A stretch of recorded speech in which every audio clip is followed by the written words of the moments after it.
Will the king and I have children? The king will have 20 children. And you will have 3. That doesn't make sense. Gold will be their crowns. Gold. Their shrouds.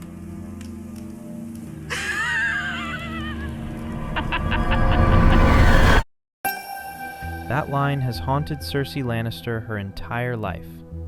And if you've watched Game of Thrones, you know exactly what it means. All 3 of her children die. The prophecy comes true. Cersei's worst nightmare becomes real.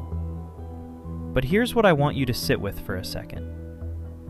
What if she remembered it wrong? What if the nightmare that drove every single decision she ever made, every murder, every betrayal, every atrocity, was built on a memory that a terrified 10-year-old girl distorted in the dark? Because in the books, there is a moment where Cersei recalls that night, describes the strange green light in the tent, and then asks herself, and I want you to pay attention to this, she asks herself, had it been that way in life as well? Cersei could not seem to remember. She can't remember. And yet she burned the world down anyway. Of course, I'll get into all of that in detail. But first, we need some context. Because to understand why Cersei became the monster we know, you actually have to start with her brother. In 1993, when George R.R. Martin submitted the original outline for what would become A Song of Ice and Fire, Cersei Lannister did not exist. Not even by name. The primary Lannister villain in that early draft was Jaime. He was the one who was supposed to murder his way through every heir in the line of succession and seize the Iron Throne for himself. He was the Mad King in waiting. He was the monster. But as the story grew, Martin created Cersei and transferred all of Jaime's darkness onto her. Every ruthless impulse, every megalomaniacal ambition, every willingness to destroy innocent people to protect the Lannister name. He poured all of it into this new character he'd invented. And here's what that means. Cersei Lannister wasn't carefully designed. She was assembled. She was built from the pieces of a villain her author decided to redeem. She is, in the most literal sense possible, the repository of everything Jaime was allowed to leave behind. Think about that for a moment.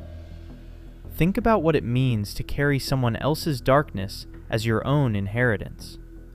Because that is exactly what Cersei's entire life becomes.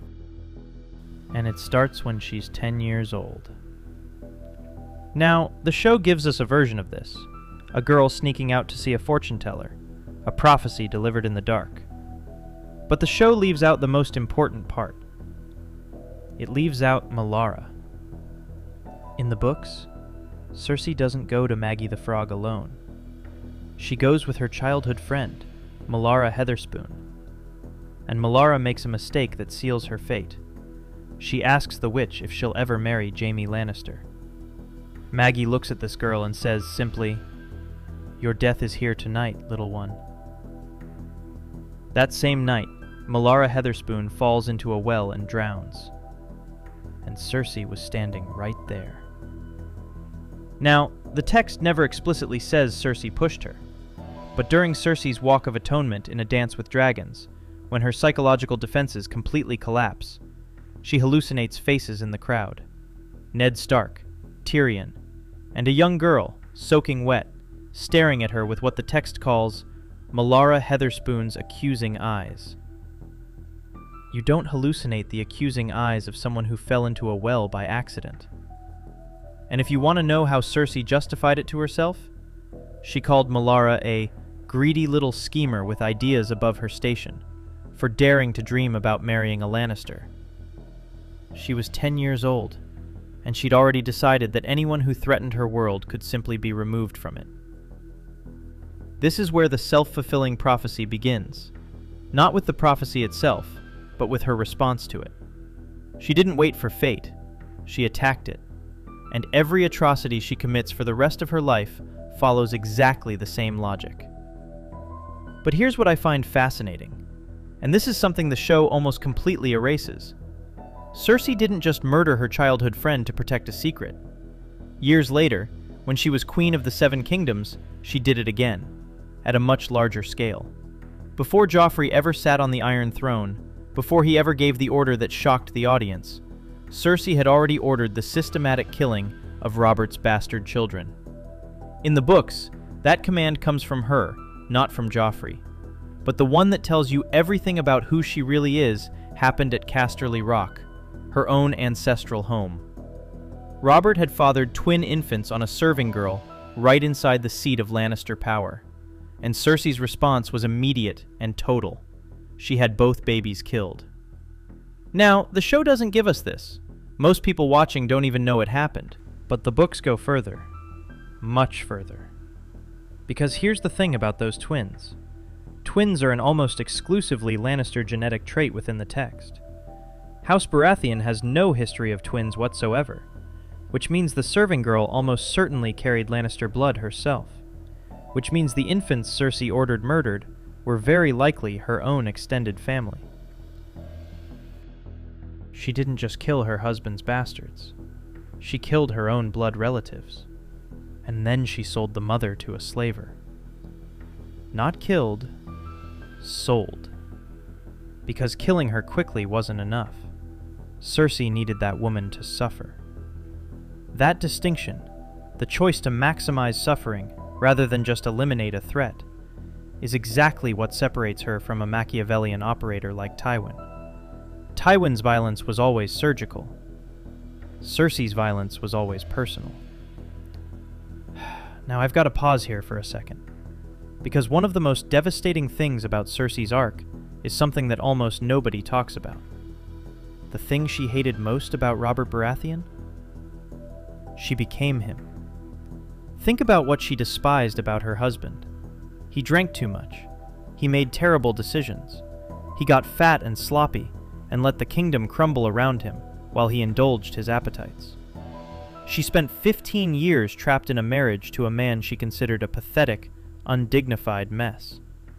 And then, the moment she got the power she'd always wanted, she started drinking heavily. Her clothes stopped fitting. In A Feast for Crows, she actually accuses her servants of shrinking her gowns in the wash, rather than admit the truth. She begins governing through paranoia and violence and impulse, watching her alliances collapse around her. She thought she was channeling her father. She thought she was becoming Tywin. She was becoming the boar that killed Robert. And if you watched my previous video on how Cersei's power was borrowed from the very beginning, from Tywin, from Tommen, from the crown itself, this moment is the proof of everything. The moment the borrowed scaffolding was removed, and she had to hold herself up alone, she didn't transform into the lion she believed herself to be.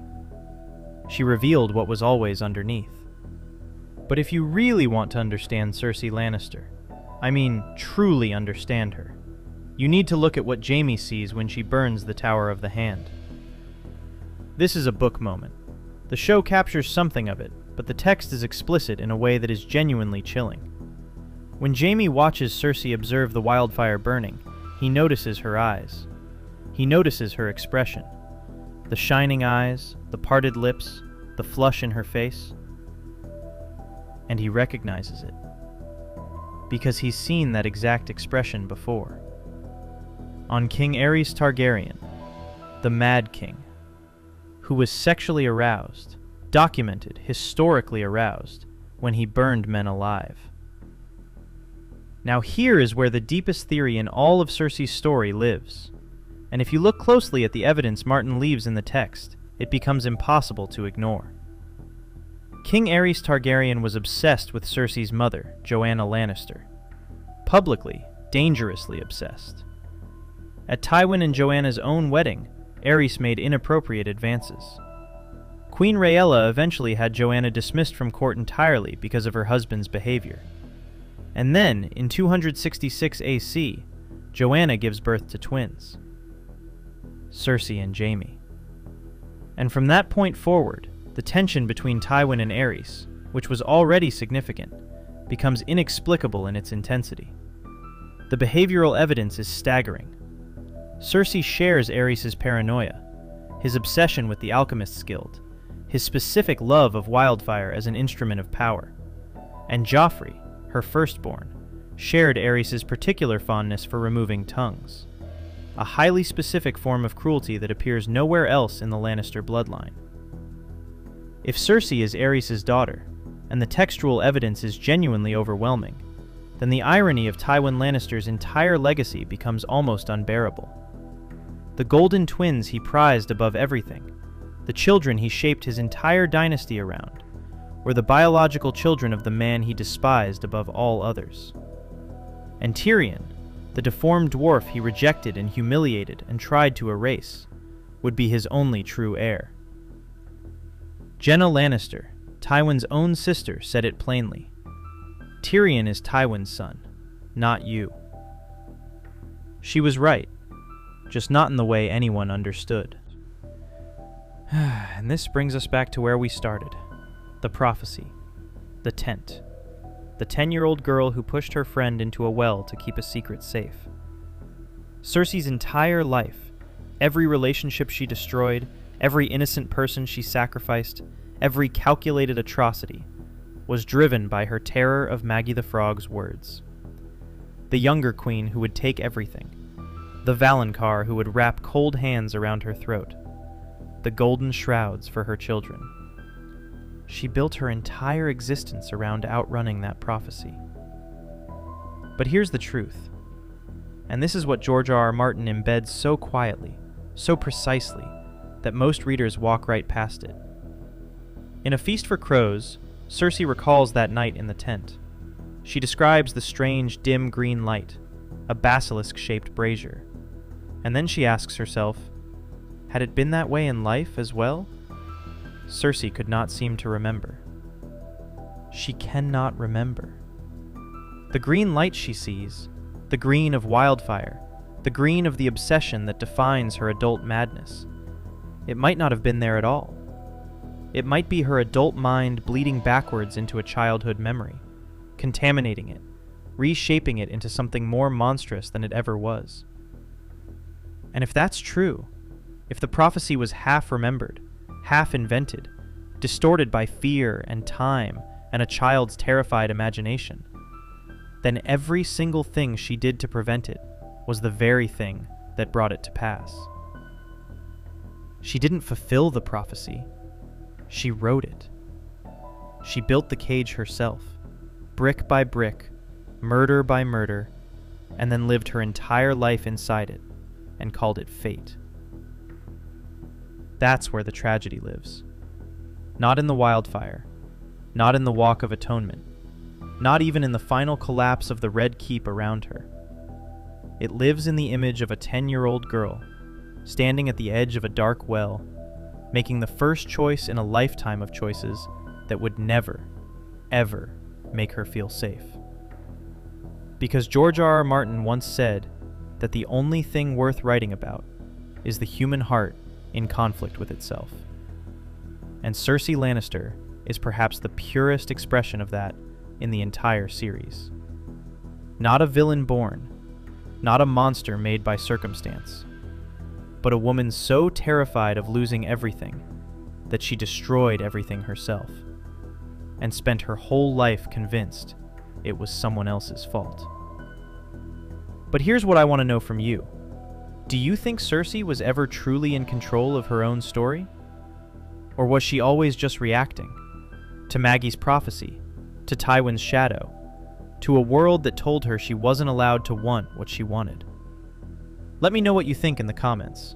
I genuinely want to read your take on this one. And if you haven't seen it yet, I did a video on how Cersei's power was borrowed the whole time, tracing exactly how her influence depended on Tywin, Tommen, the Crown, and the Faith Militant, never on anything she truly controlled herself. It connects directly to everything we talked about today. I'll leave the link right here. So if you've made it this far, thank you so much for watching. If you enjoyed the video, I'd really appreciate it if you leave a comment, give a like, and click to subscribe. Your support will greatly help the mysterious algorithm notice me. See you next time. Fire rise, storm break, ancient power now awake.